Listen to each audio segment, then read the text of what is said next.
Welcome to Revitalize and Replant with Mark Clifton, where we equip pastors to take their churches from declining to thriving by pointing them to a new future and a new hope. Join us weekly for encouragement and practical advice in your pastoring journey. Hey, welcome to Revitalize and Replant. Thank you, Dan. You do such a great job of introducing us. And you're even better when you're here in person. But Dan's not here right now.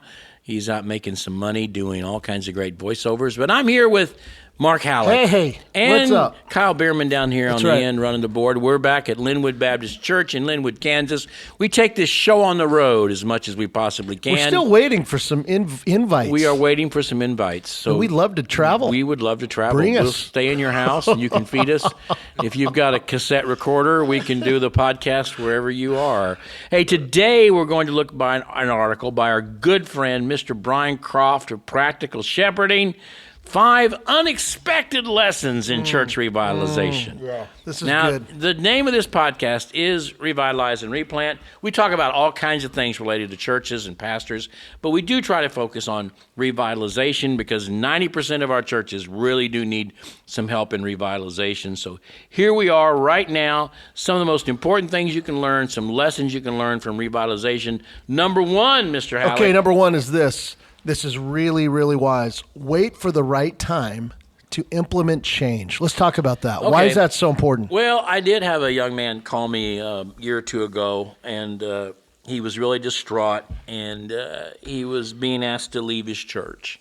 And that's always hard. I mean, a guy moves his family there. He's excited there. He goes through the courtship of being called as the pastor.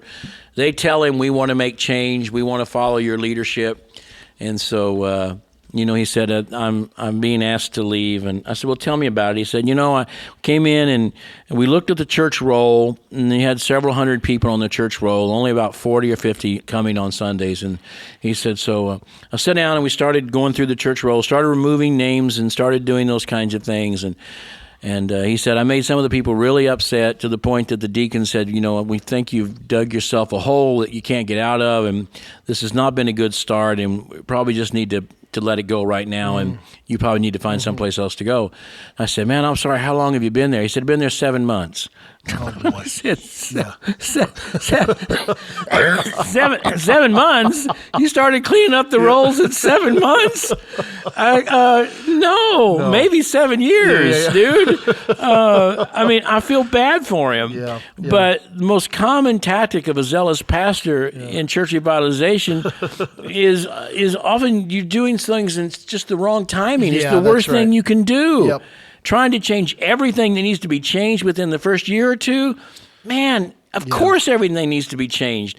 But you got to take care of the pace of that change. That's exactly right. Well, that's what Croft says. He says the point is not merely that change should happen slowly, but that the timing for any particular change has to be right.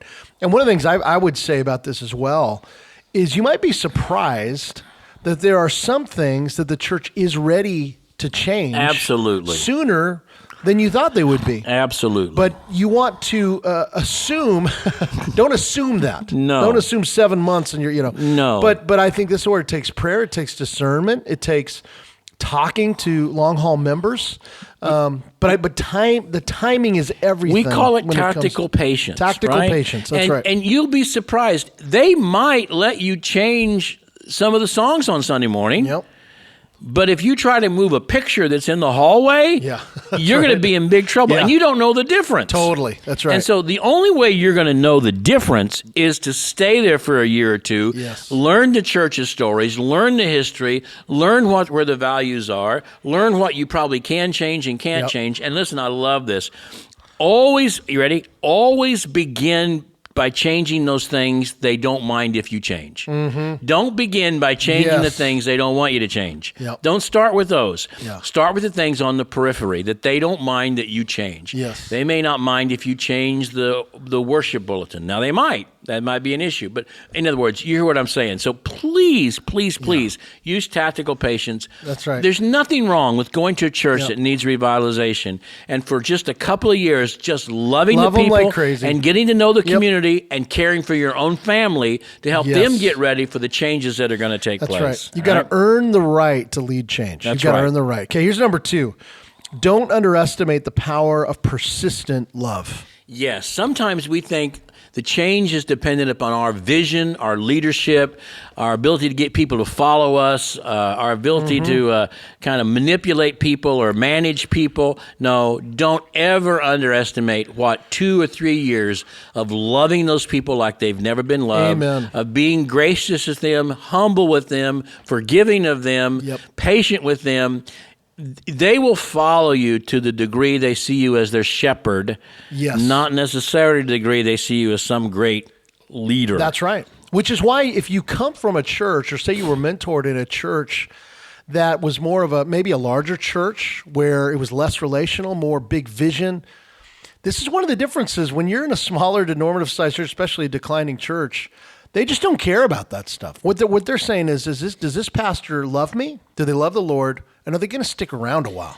Do you know what I mean? Or is he just the next guy? And why should we go with the changes this guy's going to make? Because he's going to be gone in a few months. And most of us who pastor normative-sized churches of less than 100 or 150, I'm going to be, including myself, I'll put myself at the front of that line. I am not a great leader of people, all right? I never have been a great leader of people. I'm not even a marginal leader of people. Even at the team that I'm fortunate enough to lead at the North American Mission Board, I'm able to lead that because I've surrounded myself with people who can lead people. Yeah, you've done that really well. And so I delegate some of that leadership to them. I can do the vision and some of the stuff like that, but the day-to-day leadership of people has never been my strength. And frankly, for many of us in churches of 100, 150, we're not those kinds of immaculate leaders who can just.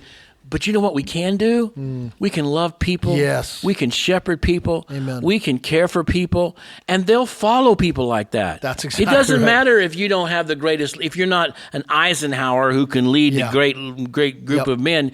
If you're like my dad, a brother Harry, who loves people and they trust him, they'll follow him because of that. That's right. So don't underestimate the power of persistent love. Well, man, I'm just sitting here thinking, and you can speak to this, we're sitting here in Linwood, Kansas, a town of 400, and I'm looking out the windows, and I'm going, what are these people looking for in a pastor?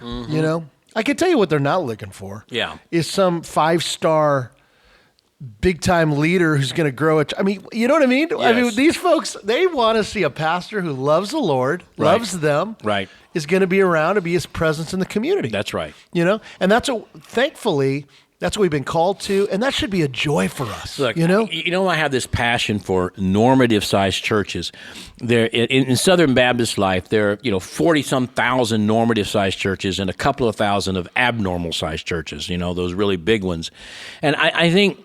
Clearly, the Lord has chosen to gift the vast majority of us to pastor congregations of under 200. Yes. And that's a totally different gift set in many ways than pastoring a church of 2,000. Yeah.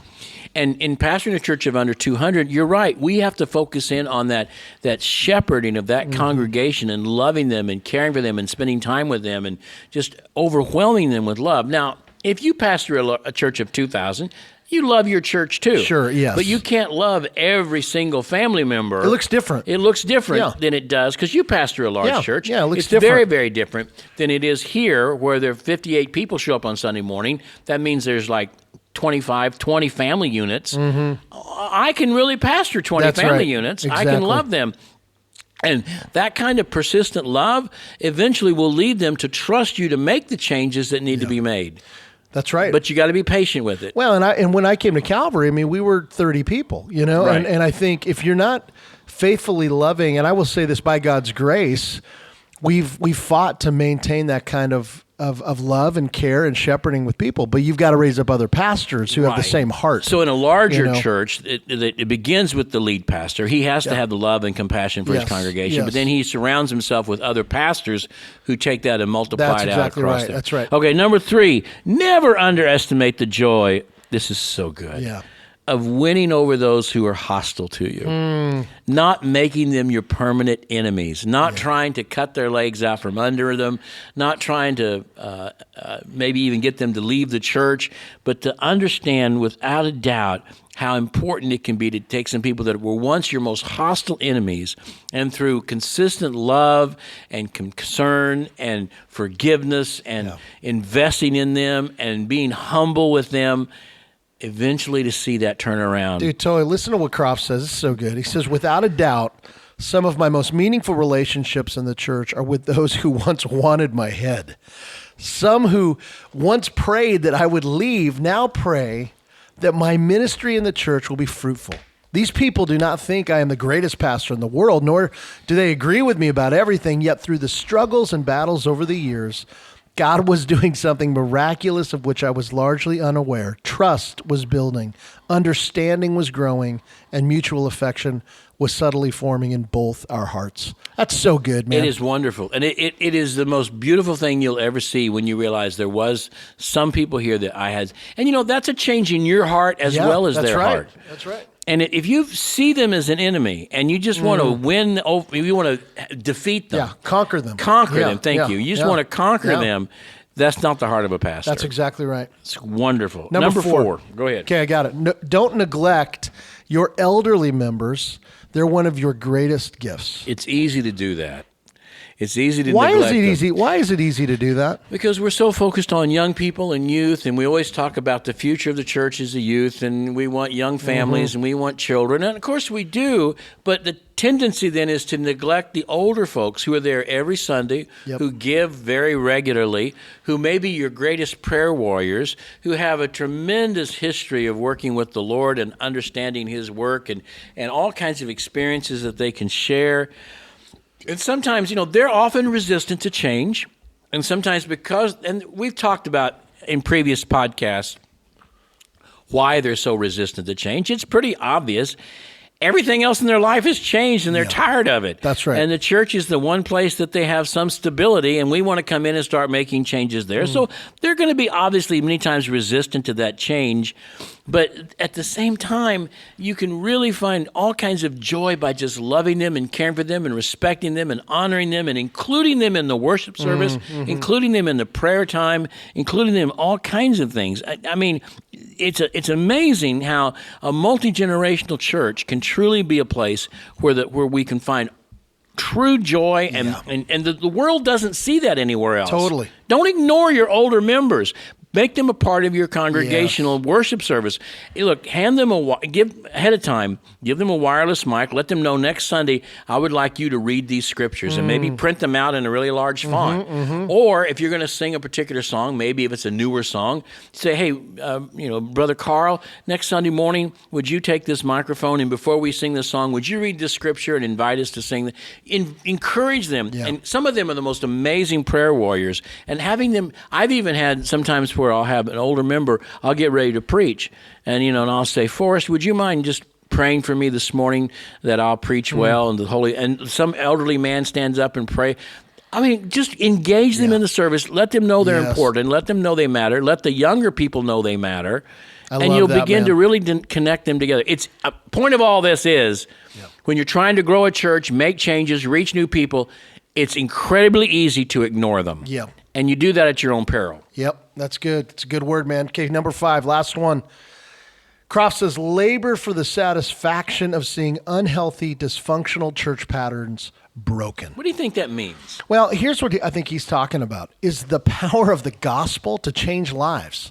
Like, it's not just about change. When we're talking about changing a church, we're talking about changing lives. We're seeing the gospel make hardened people softer, right? Seeing bitter people learn to forgive.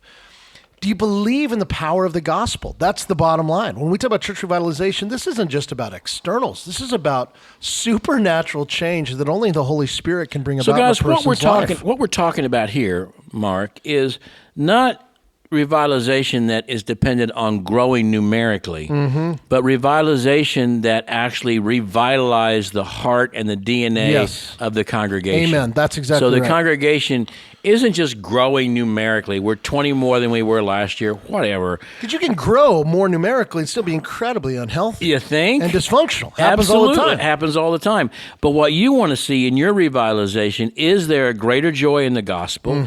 Are people becoming more and more like Jesus? Are they becoming more forgiving of one another, more loving to one another, more caring for one another? Do they have a deeper compassion for the neighborhood, a deeper compassion for the lost, a deeper desire for holiness?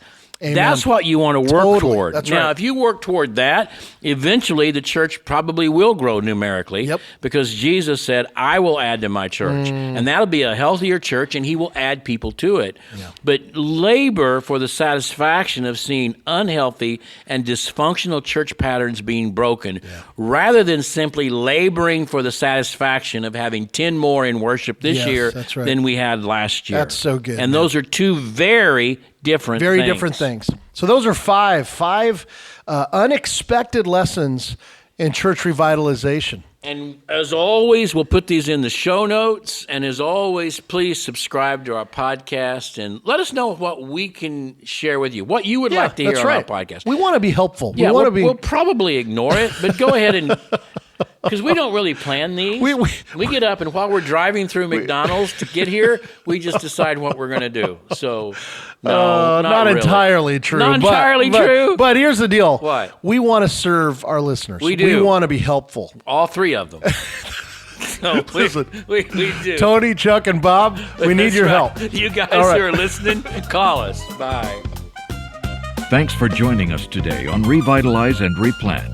This podcast is brought to you by the North American Mission Board, where we help dying or struggling churches regain health for the glory of God and the good of their communities. If you found this conversation helpful, don't forget to subscribe to the podcast on your favorite platform. To learn more about becoming a replanting pastor or to explore resources about revitalization for your own church, visit churchreplanters.com.